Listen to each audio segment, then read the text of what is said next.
Jézabel n'était pas une femme ordinaire, née dans la royauté en tant que fille d'Ethbaal, le puissant roi de Sidon. Mariée au roi Achab, le souverain du royaume du nord d'Israël, elle n'a peut-être jamais connu la vie normale de son temps. Ses journées étaient remplies des pièges du pouvoir et de l'influence. Pourtant, malgré sa position élevée, son histoire s'est terminée tragiquement. Ses propres serviteurs l'ont jetée par la fenêtre. Le corps de Jézabel gisait dans la rue, et les chiens ont mangé sa chair. Dans 2 Rois 9, verset 35, il est mentionné que lorsque les gens sont allés l'enterrer, ils n'ont trouvé que son crâne, ses pieds et ses mains. C'était une manière très honteuse et terrible pour une reine de mourir. C'était l'une des morts les plus honteuses jamais enregistrées pour un membre de la royauté. La Bible dit dans Ecclésiaste 6, verset 3, « Un homme peut avoir 100 enfants et vivre de nombreuses années. Cependant, peu importe la durée de sa vie, s'il ne peut pas jouir de sa prospérité et ne reçoit pas une sépulture décente, je dis qu'un enfant mort-né vaut mieux que lui. » Mais qu'est-ce qui a conduit à cet incident? Comment cette femme royale s'est-elle retrouvée piégée dans cette situation sans issue? En nous plongeant dans son histoire captivante, nous sommes attirés dans un monde où la loyauté est mise à l'épreuve et où les conséquences de l'idolâtrie pèsent lourdement malgré leur richesse et leur influence. Il y a un sentiment palpable de pressentiment, sachant que leurs choix mèneront à une fin tragique. Alors, voyageons à travers les couloirs du pouvoir et démêlons les événements qui ont finalement scellé son destin. Jézabel était la fille d'Ethbaal, le roi de Sidon, une cité-État phénicienne connue pour sa navigation et son commerce. L'éducation de Jézabel dans une famille royale et la position religieuse de son père lui ont probablement donné une influence considérable et un pouvoir au sein de la société phénicienne. Jézabel était mariée au roi Achab, roi d'Israël, le fils du roi Omri. Le mariage entre Jézabel et Achab était probablement une alliance politique visant à renforcer la relation entre Israël et la Phénicie. Considérant la menace constante de la Syrie et de l'Assyrie, Achab a décidé qu'il avait besoin d'une alliance avec sa nation voisine, alors il a conclu un traité avec le roi de la Phénicie et l'a scellé en épousant sa fille, Jézabel. C'est ainsi que Jézabel est entrée en Israël. Maintenant, parlons de la relation entre Achab et Jézabel. La première fois que nous entendons parler d'Achab dans la Bible, c'est dans 1 Roi 16, verset 30. Achab, fils d'Omri, a fait ce qui est mal aux yeux du Seigneur plus que tous ceux qui étaient avant lui. Historiquement, Achab est souvent rappelé comme l'un des rois les plus impitoyables à avoir régné sur Israël à son époque. Imaginez maintenant un roi méchant, formant une alliance avec une princesse tout aussi méchante, qui n'avait aucun respect pour le Dieu des Israélites. Une telle alliance dangereuse, un tel désastre pour Israël. Jézabel était connue pour sa beauté, son intelligence et sa forte personnalité. Administratrice capable, penseuse rusée, volontaire et maintenant une épouse dominatrice. Le roi Achab était connu pour être égoïste, méchant, impie et avide. Elle était la compagne parfaite pour lui, juste l'équilibre parfait pour Achab. Ensemble, ils ont promu l'idolâtrie et la méchanceté parmi les Israélites, les détournant finalement de leur foi et de leurs valeurs. Leurs actes méchants et égoïstes devenaient de plus en plus prononcés jour après jour. Jézabel a même arrangé la mort d'un homme innocent nommé Naboth pour que le roi Achab puisse prendre sa vigne. Après la mort de Naboth, Achab a pris possession de la vigne. Cependant, Dieu était mécontent des actions d'Achab et de Jézabel. Le prophète Élie a confronté Achab, proclamant le jugement de Dieu sur lui et sa maison pour l'injustice commise contre Naboth. Élie a déclaré que les chiens dévoreraient les descendants d'Achab à l'endroit même où Naboth avait été injustement condamné. Il n'y a jamais eu personne comme Achab qui s'est vendu pour faire le mal aux yeux du Seigneur, poussé par Jézabel. Sa femme, Jézabel, était une politicienne forte et déterminée qui essayait de s'établir dans le pays d'Israël. Pour Jézabel, adorer Baal faisait simplement partie de sa culture. Le culte de Baal impliquait souvent des rassemblements animés remplis de musique, de danse, de réjouissance et, occasionnellement, de participation à des actes de promiscuité sexuelle dans le cadre des cérémonies religieuses qui lui étaient dédiées, et cela est devenu très courant en Israël également. Achab, en tant qu'Israélite, était commandé dans Exode 20, versets 3 à 6, de ne pas adorer d'autres dieux. Son mariage avec Jézabel, qui adorait Baal, violait ce commandement. En permettant et en participant au culte de Baal et en épousant Jézabel, il s'est éloigné du culte du vrai Dieu, détournant lui-même et Israël de la bonne voie. Jézabel a convaincu le roi Achab de construire des temples et des autels pour Baal partout dans le pays d'Israël, promouvant le culte de cette divinité étrangère et détournant la nation du culte de Yahvé, le Dieu d'Israël. Sous leur règne, l'idolâtrie et le culte de Baal sont devenus répandus. Jézabel a joué un rôle significatif dans la promotion du culte de Baal et la suppression du culte de Yahvé, le Dieu d'Israël.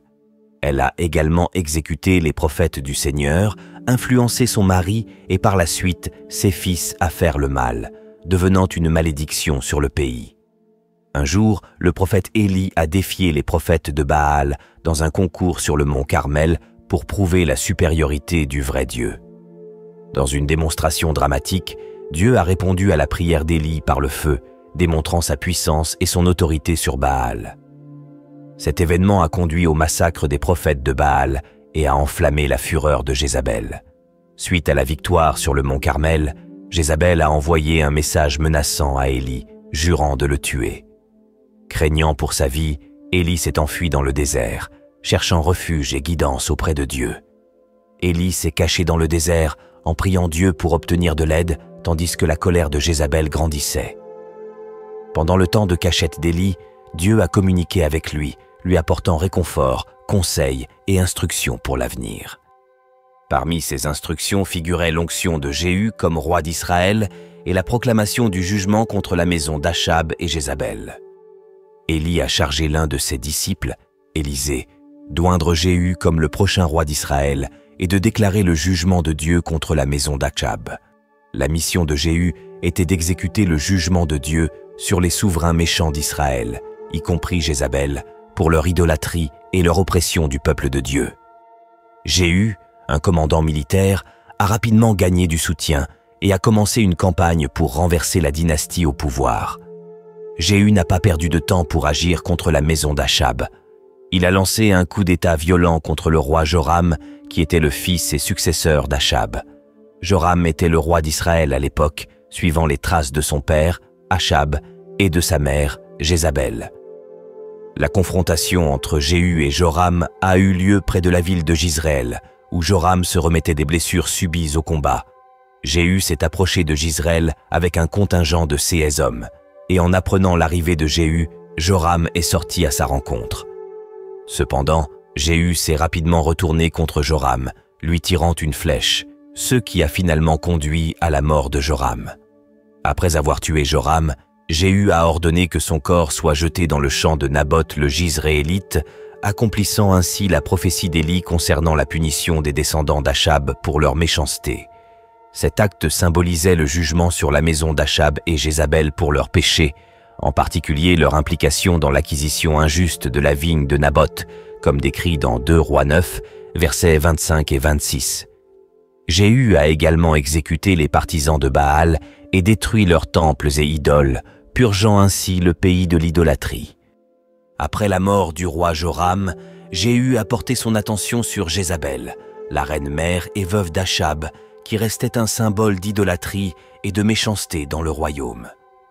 Réalisant que Jéhu avait exécuté son fils et jeté son corps sans vie dans la portion de Naboth, comme décrété par la parole du Seigneur, Jézabel a anticipé sa propre disparition inévitable aux mains de l'épée vengeresse de Jéhu alors qu'il s'approchait de Jizréel.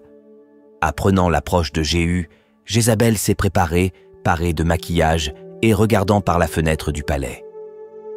La mort de Jézabel est enregistrée dans la Bible dans le livre de 2 Rois 9, versets 30 à 37. Puis Jéhu se rendit à Jizréel. Quand Jézabel l'apprit, elle mit du fard à ses yeux, arrangea ses cheveux et regarda par la fenêtre. Comme Jéhu franchissait la porte, elle demanda « Es-tu venu en paix, toi Zimri, meurtrier de ton maître ?» Il leva les yeux vers la fenêtre et cria « Qui est avec moi? Qui ?» 2 ou 3 eunuques regardèrent en bas vers lui. « Jetez-la en bas !» dit Jéhu. Ils la jetèrent en bas, et une partie de son sang éclaboussa le mur et les chevaux tandis qu'ils la piétinaient. Jéhu entra, mangea et but. « Prenez soin de cette femme maudite, dit-il, et enterrez-la, car elle était la fille d'un roi. » Mais quand ils sortirent pour l'enterrer, ils ne trouvèrent que son crâne, ses pieds et ses mains. Ils retournèrent l'annoncer à Jéhu, qui dit « C'est la parole du Seigneur, qu'il a prononcée par son serviteur Élie, le Tishbaïte. Dans le champ de Jizreel, les chiens dévoreront la chair de Jézabel. Le corps de Jézabel sera comme du fumier sur le sol du champ de Jizreel, de sorte que personne ne pourra dire « C'est Jézabel ». La manière dont la reine est morte était la plus honteuse et la plus déshonorante jamais enregistrée pour un membre de la royauté. Ce sort funeste était l'accomplissement de la prophétie donnée par Élie concernant la mort de Jézabel. C'est une représentation puissante et symbolique du jugement divin sur sa méchanceté. Dans Apocalypse 2, verset 20, il est mentionné un esprit de Jézabel. « Mais j'ai ceci contre toi. Tu tolères cette femme, Jézabel, qui se dit prophétesse et qui enseigne et séduit mes serviteurs pour qu'ils se livrent à l'immoralité sexuelle et mangent des viandes sacrifiées aux idoles. Je lui ai donné du temps pour se repentir, mais elle refuse de se repentir de son immoralité sexuelle. » Son histoire sert d'avertissement contre l'idolâtrie, l'abus de pouvoir et les conséquences de l'éloignement du culte du seul vrai Dieu, Yahweh. L'histoire de Jézabel offre des leçons morales précieuses qui résonnent dans nos vies quotidiennes. Elle nous enseigne que nos choix et actions ont des conséquences, quel que soit notre statut ou pouvoir. En embrassant la méchanceté et en égarant les autres, Jézabel a finalement connu une chute, soulignant l'importance de l'intégrité et du comportement éthique. De plus, son histoire met en avant le principe selon lequel la justice triomphe à la fin, montrant que l'équité et la responsabilité sont des aspects fondamentaux de la vie. De plus, le refus de Jézabel d'écouter les avertissements et de changer ses voies rappelle la nécessité de l'humilité et de l'ouverture à la croissance. Finalement, son récit nous encourage à réfléchir sur notre propre conduite, à faire des choix responsables et à viser la bonté et la droiture dans tous les aspects de la vie. Maintenant, j'espère que vous avez appris quelque chose. Merci de m'avoir écouté. Que Dieu vous bénisse.